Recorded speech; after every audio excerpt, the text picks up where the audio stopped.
don't know, I have someone to explain about this. Hi Jasmine. Hi. Are you busy? Yes, I'm looking for a book. Okay, it's okay. I want to answer. Do you know anything about IR? Do I know? No, don't still ask me. I don't know. So sorry guys. So I will explain a little bit. Realism is a theory in IR that explains how countries act in a world without a global authority or world governments. The origin of realism can be traced back to the 5th before century with the Greek historian Thucydides, who saw international relations as a power struggle between states, particularly during the What War, Peloponnesian War. Over time, the theory was further developed by thinkers like Niccolo Machiavelli in the 16th century, Thomas Hobbes in the 7th century, and Hans Morgato in the 20th century, who helped shape the modern understanding of realism. Realism believes that countries act in their own self-interest to protect their security and survival because there is no war policy to maintain peace.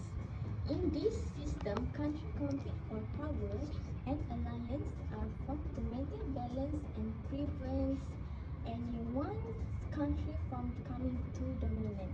The theory focuses on power, competition, and conflict, explaining how countries often act aggressively or defensively to secure their position in the world. That's from me.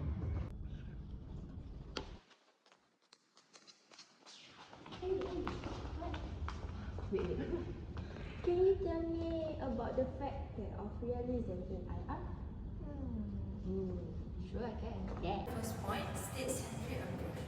The state-centric approach is a core factor of realism because it emphasizes that states are the primary actors in international relations.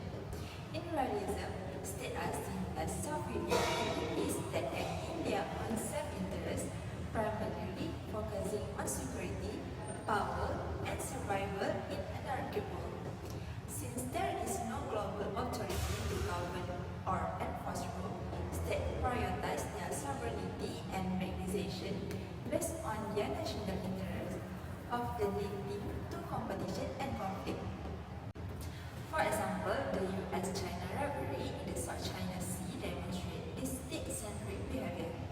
Both the US and China act in their own self-interest, with China asserting territorial claims to secure security and economic interests, while the US intervenes to ensure freedom of navigation and protect its allies. This conflict highlights how states pursue their own goals, driven by their needs for power and security, which disregards for other actors' interests. Thus, the state-centric approach reflects the central role of sovereign states in shaping international politics, and as described by realist theory. The second factor is anarchy. Anarchy is a key factor in realism because it means there is no global authority to enforce rules or ensure security. In anarchic world, states must focus on their own survival as no one else can guarantee their protection. Realism argues that states act in their self-interest, seeking powers and security. They rely on self-help, meaning they cannot depend on others and must protect themselves. This leads to competition and conflict. For example, North Korea's nuclear program is driven by its belief that nuclear weapons are essential for survival, especially given threats from more powerful nations. In anarchy system, no global authority can stop North Korea from producing these weapons if it sees them as vital for its security. The device is placed into a drilled tunnel about 800 meters below the surface. The hole is then plugged with gravel and other materials to contain the explosion and fallout. The nuclear explosion vaporizes subterranean rock and sends silent shockwaves through the ground. An underground chamber is created, which collapses, causing a crater on the surface. Last but not least, power and security. Power and security are central to realism because the theory argues that states act primarily to ensure their survival in an anarchic national system. Since there is no higher authority to protect them, states seek to accumulate military, economic, and political power to safeguard their sovereignty and maintain security. This case for power leads to competition and conflict as states try to outmaneuver each other to avoid being vulnerable. For example, during the Cold War, the arms race between the US and the Soviet Union illustrate this dynamic. Both superpowers built up vast nuclear arsenal as means of deterrence, ensuring that neither could be easily attacked or defeated. This accumulation of nuclear weapons as a way to maintain a balance of power and prevent potential threats to their survival. This focus on power and security aligns with their realized view that states always strive to maximize their strength to ensure their position in this international system. Okay guys, so now we will proceed with the analysis of realism in international relations. So, Jasmine, can you tell me the analysis of realism?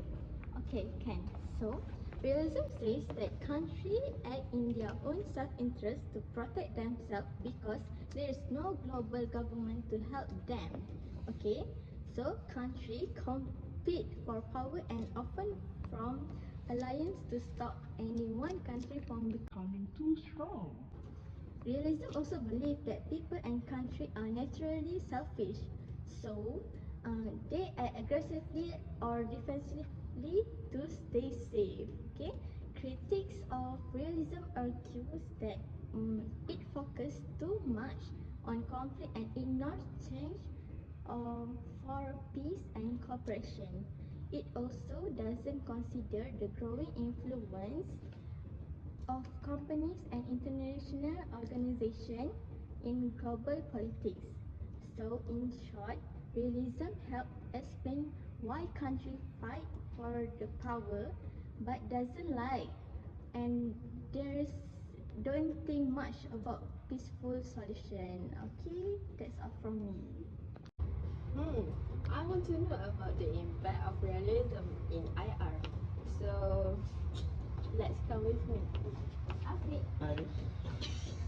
can you tell me about the impact of realism in IR a little bit? Little bit. Yes. Okay. So, the first impact of realism is limited role of international organizations. So, realists tend to be skeptical of international organization ability to maintain peace and security independently of powerful state.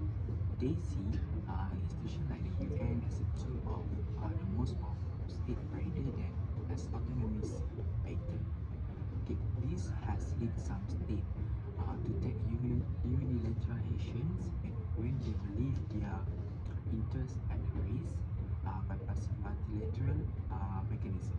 For instance, the UN Security Council frequently illustrate the limitation of international organizations. The Council effectiveness is often hampered by the veto power of its five permanent members such as US, Russia, China, UK, and France. This state can block any resolution that conflict with their interests regardless of broader international consensus.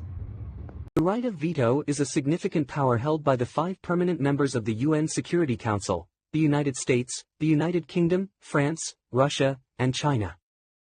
This privilege allows these countries to block any substantive resolution, regardless of the number of votes in favor. Originally intended to ensure support from major powers and maintain global stability, the veto power has faced criticism for potentially biasing decisions in favor of these nations and hindering effective action during crises. While the veto can be a tool for preserving peace, it is also seen as a potential obstacle to justice, highlighting the complex dynamics of power in international relations. Second point of impact of realism in international relations is emphasize on state sovereignty and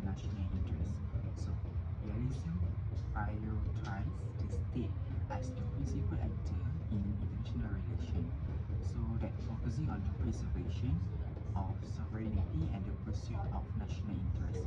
So this has influenced the way countries conduct their foreign policy, often prioritizing security and power over ideological or ethical considerations. For example, realist principles have shaped policy and difference and power balancing, particularly during the Cold War. And the US engaged in various strategy that including the military intervention and alliance such as the NATO to contain the spread of communism and protect its national interests. 1949, the U.S. did join. The North Atlantic Treaty was signed in Washington, D.C. by 12 countries. Then U.S. President Harry Truman underlined the purpose of the treaty. To maintain friendly relations and economic cooperation with one another, to consult together whenever the territory or independence of any of them is threatened, and to come to the aid of any one of them who may be attacked. So what exactly did Truman mean by this? Here's the thing. Article 5 states, if a NATO ally is the victim of an armed attack, each and every other member of the alliance will consider this act of violence as an armed attack against all members. The last impact of realism in international relations is balance of power. So the concept of balance of power, a central idea in realism, has been a guiding principle in many diplomatic strategy. So realists argue that maintaining balance of power between major states can prevent any single state from dominating in international system. So this idea has influenced major historical alliance and rivalries such as the European balance of power system in 19th century and the bipolar system during the Cold War. So another clear example that I can state in the balance of power is where the United States and the Soviet Union engage in global struggle of power, each leading opposing alliance, NATO and the Warsaw Pact, to maintain a balance. This balance was essential in preventing the direct conflict between the two superpowers, as both sides possess substantial military strength and nuclear arsenal, ensuring the mutual deterrence. Okay guys, so now we should know about the advantages and disadvantages of realism in IR. So let's yes. Can you explain to me about the advantages and disadvantages of realism? Okay, sure. Okay, so one of the advantages for realism is practical and rational approaches. So this means that they can make assumptions on why or the reason the state's behavior. So it can be predictable and logically will help them to further their national interests. Not only that, it will be easier for the scholar and also the politicians to predict the state's behavior, and also it helps them to simplify any decisions analysis without getting in any complication that related to domestic politics. Okay, so for the next advantages is focus on power dynamic. So realism is one of the pragmatic approach that makes it simpler to comprehend why states behave in certain ways, especially during times of conflict and competitions, by highlighting the crucial role that power plays in international relations. Also, realists can forecast acts based on power calculations, which is crucial in combat circumstances where lives and security are at risk. Okay, so for the next advantages for realism in international relation is they explains the conflict and also the competition. So in these advantages, it gives an explanation about the causes or the roots of conflicts over power and war. So with this help, it can help the politicians to emphasizing the self-help system, which means they will depend on their own resources for security system. So this situation you can see it in the Cold War. Between the West, the democracies that rallied around the United States, and the East, communist nations dominated by Russia, known as the Soviet Union.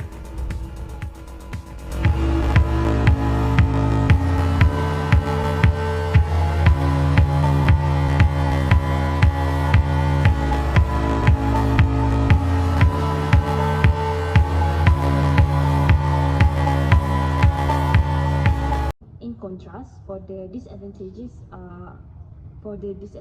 are overemphasis on conflict and power. So in this disadvantages, it emphasizes when the conflict happen. So the possibility of state to ignore the diplomacy is high. So due to this reason, it can result in negative perspective in internal relation, and also they believe that